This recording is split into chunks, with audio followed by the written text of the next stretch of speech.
The doorbell camera recorded his face, like perfectly. 4 full seconds, lit up, clear. And my best friend watched that video with the detective and said she'd never seen him before. And I knew, right then, that she was lying. I still don't know why she did it. So this family I did babysitting for, the Pattersons, they had cameras everywhere. Front door, back door, one in the upstairs hallway pointed at the kids' rooms. The mom, Carol, she was a nervous lady. Really sweet, but, anxious about everything.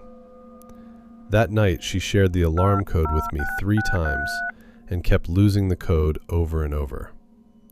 Her husband finally kind of grabbed her arm like, "Carol, they'll be fine. We're 10 minutes away." But she looked back at me from the porch with this face. I didn't get it then. Almost like she felt bad for me. I was 16. And honestly, the job was easy. One kid, Lucy, already sleeping deep by 8. But I'll just admit it. I broke the one real rule. No friends over. I texted my best friend Mara to come hang because that big empty house is very unsettling when it's quiet, you know? She biked over around 9 p.m., so there was 2 of us. And that's literally the only reason I'm still her, alive. For like an hour, it was just us on the couch, laughing about nothing. And then the doorbell camera dinged on the mom's tablet, the one she left out so I'd see alerts. Motion at front door. I looked. There was nobody there. Just the porch, the street. We laughed, like a moth or a cat or whatever. Then it dinged again. Motion at back door. And then the upstairs one. Motion detected. Upstairs, where Lucy is. Where neither of us had gone in like an hour. And Mara just suddenly stopped laughing. I remember the whole feeling of the room changing dramatically. I grabbed the tablet and pulled up the hallway camera, live, and for a second, there were just the dark hall and Lucy's door and the little nightlight. And then a shape moved across it, low, slow, kind of creeping along the wall, a person in the house, upstairs with the kid. And I wish I could tell you we did something smart. What actually happened is I just froze. You know how people say time slows down? I never believed that, but I swear we stood there forever. Mara told me later it was maybe 30 seconds, felt like 10 minutes. And in that time, I made the decision I still think about. I grabbed Mara and pulled her toward the front door instead of going up for Lucy, because Lucy's room was upstairs, where past that shape. And I told myself we'd get help faster from outside. I'm not proud of it. We didn't even make it to the door. Mara, behind me, made her own call. She screamed, just once. But the house was so quiet, it just sounded like a bomb. And upstairs, the slow footsteps were not slow anymore. Something came down the stairs fast. This next part I only have in pieces, because that's just how my brain kept it. The front door stuck on the deadbolt I'd locked, my hands not working right. Mara pulling me the other way, toward the kitchen. A man's voice, weirdly calm, going, Don't do that. Not even mad, kind of bored. And then the backyard floodlights snapping on, white light through the kitchen window. Because the neighbor, Mr. Dale, the guy the whole street couldn't stand, the one who complained about everything and just sat on his porch watching the road like a creep. Mr. Dale heard the scream, flipped his light on, and was already calling the cops. That floodlight is what saved us. The guy in the house didn't know it was just some grumpy old man with a phone. He just saw the yard light up like the whole world was suddenly watching, and he ran away. Out the back, over the fence, gone. Lucy slept through the entire thing, never even knew it happened. Cops came. They pulled the doorbell footage, and there he is, 10:19, standing on the porch, looking straight up into the camera for like 4 seconds. Not hooded, not hiding, just looking at it. And here's where it stops making sense. They sit Mara down with the clip, because she got the closest look when he came down. And Mara, okay, this is my best friend, the girl who literally cannot keep a secret about a birthday present. She looks at this totally clear face for a long time and goes, "Flat. I don't know him. Never seen him." And I was right there. I watched her face when that frame came up. Something moved across it, fast, like she pulled a curtain shut. She knew him. I have never been so sure of anything in my life. And she looked at the floor and lied to a detective. And to this day, she's never told me the truth. Oh, and they grilled Mr. Dale for hours. The mean neighbor, the obvious creep, the guy nobody liked, searched his whole house. He was totally innocent. The man literally saved our lives, and the whole street spent a month sure it was him, just because he was easy to hate. That stuck with me too, honestly. The person everyone points at and the person who did it are almost never the same guy. Mara and I are still friends. We've just never really talked about it again. But every now and then, I catch her double-checking a lock. And not the way you do when you're scared of a stranger. The way you do when it's someone you know. So tell me what you think. Why would somebody look at the face of the guy who almost killed them, recognize him, and protect him? I've got a few guesses. None of them help me sleep. What messed me up the most is the fact that I had been talking to this guy on and off for like 2 hours. I just had no idea that it was him. I was 17 and I used to babysit for this family, the Harlow. They lived way out past the edge of town. You know, where the street lights kind of just stop and the houses are really far apart with these long gravel driveways. Honestly, their house was the nicest place I'd ever been in. 3 floors, big dark windows everywhere, super quiet. That Friday, they were at some fancy event in the city. The dad said they'd be back by 1. They had 2 little kids, 6, 4, and I had them asleep by 9. So I'm on the couch, blanket, TV down low. Easiest money ever for just about an hour, right?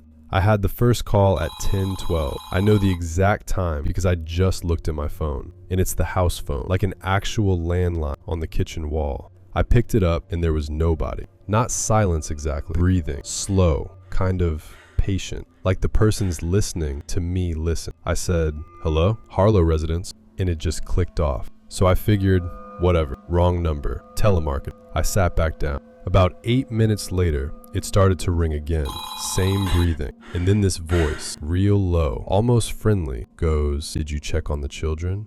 I hung up so fast I knocked the phone off the wall. And okay, I told myself it was some kid messing around. But here's the thing, that number was unlisted. The dad had literally bragged about it that, like, we keep that number off everything. So who's calling it? I called my friend Dana and kept her on my cell while I went upstairs. I saw the kids. They were still asleep. Totally fine. Dana was telling me to me like, "Just unplug the house phone, dummy." It sounded like a good idea. So I went back down to do it. And it ringed as my hand was literally on the cord. And the voice goes, "You look tired. You should sit down." And my stomach just dropped because the big window over the kitchen sink, the curtains were open. And outside, it's pitch black. I started running around, yanking every curtain shut. He could see me. He was watching, and I called 911 on my cell. And the dispatchers keeping that super calm procedure actually made me feel even worse. She said, "A car's coming, but it's like 20 minutes out because of where the house is." 20 minutes. And then she asked me this weird question. She asked if the house has more than one phone line. I was like, "I don't know." And she had me check the base of the house phone, and there was this little sticker on it. 2 extensions were listed, kitchen and 3rd floor. And I had not been up to the 3rd floor all night. The parents told me it was just a storage, nothing up there. The kids are on the 2nd floor. I'd never even seen the stairs going up. And the dispatcher went quiet for a second, and then her voice sounded completely different. She was like, "Honey, I need you to listen to me very carefully. We traced the calls.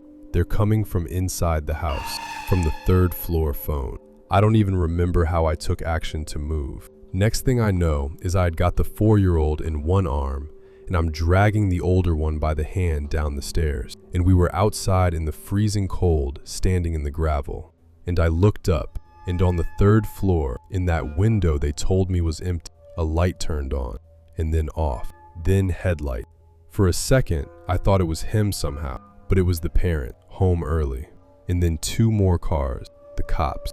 They went through the whole house. Up on the 3rd floor, they found a sleeping bag, food wrappers, the old phone just sitting on the floor, and a chair pulled up to a heating vent, and they showed me. That vent led straight down into the living room, right where I'd been sitting all night. They never found him. The parents swore nobody had access up there. The sleeping bag wasn't theirs. Nobody could even say how long he'd been living up there, just waiting for a night when they'd leave, and it'd be some kid alone with the little ones. I still don't pick up numbers I don't know. But that's not even the part that gets me. Before they left, the dispatcher mentioned the trace showed the call started before that night, like the night before, when the whole family was home and asleep. The lady on 911 told me a car was 90 seconds away. It took 11 minutes. And the reason why, one wrong number typed on a screen almost got my little brother killed. I cannot stop thinking about that all the time. So my parents were at a wedding like 4 hours away, and they left me in charge of my little brother Theo. I was 19, home from college. He was 12 and treating the empty house like a vacation. We ordered way too much food. He stayed up too late. Around 11, I sent him to bed, and I was just on the couch with my laptop. And that's when I heard the basement door. We've got this one basement door that sticks. It makes this specific low groan when it opens.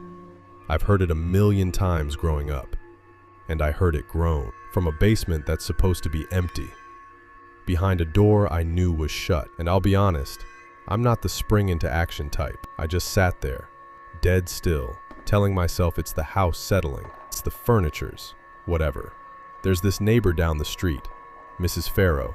She's got a porch camera that catches part of our driveway, and I actually clung to that thought, like, somebody's always watching the street. Nothing happens here. And then I heard a guy cough downstairs, trying to keep it quiet, so I moved. Went up the stairs on the edges where they don't creak, and I woke Theo up with my hand over his mouth, like you'd think only happens in movies, and his eyes go huge and he just gets it, without me saying anything. We went into my parents' room because it's got a lock and a phone, and I called 911 whispering, and the lady said a unit's 90 seconds out. Just hold on, stay quiet. And let me tell you something about 90 seconds in a locked room with a scared 12-year-old and footsteps in the hall. It is not 90 seconds. I could hear my own heartbeat. I could hear Theo breathing way too fast. And I could hear the guy out there now, trying door handles, real calm and slow, the way you do when you know the people in the house got nowhere to go. And then Theo, who honestly was holding it together better than me, knocks my mom's perfume bottle off the nightstand with his elbow. It shatters. And in that quiet, it was just enormous.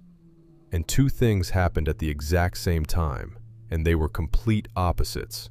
And I think about how easily it could have gone the other way. The guy out in the hall, he hears the glass. He knows there's people, scared people, right there. And he could have done the cold thing. People do, right? A noise. Snap decision, no hesitating. Just for a second is the only reason I get to tell you this. But the hesitation cut both ways, because now he's not a burglar anymore. He's cornered. He throws his shoulder into the door, the cheap lock just pops, and he's in the room with us. And there's a knife, a kitchen knife, our kitchen knife. He'd grabbed it from our own drawer, and he's got Theo by the collar before I can even stand up. Knife at my little brother's neck, and he's going fast, kind of shaking now. Where's the car? Where's the keys? You're walking me out. And that patrol car should have already been there. It wasn't. And I found out later why, and it still makes me sick. When I gave the dispatcher our address, 14 Marlowe Court, it got typed in as 40 Marlowe Court. Two numbers flipped.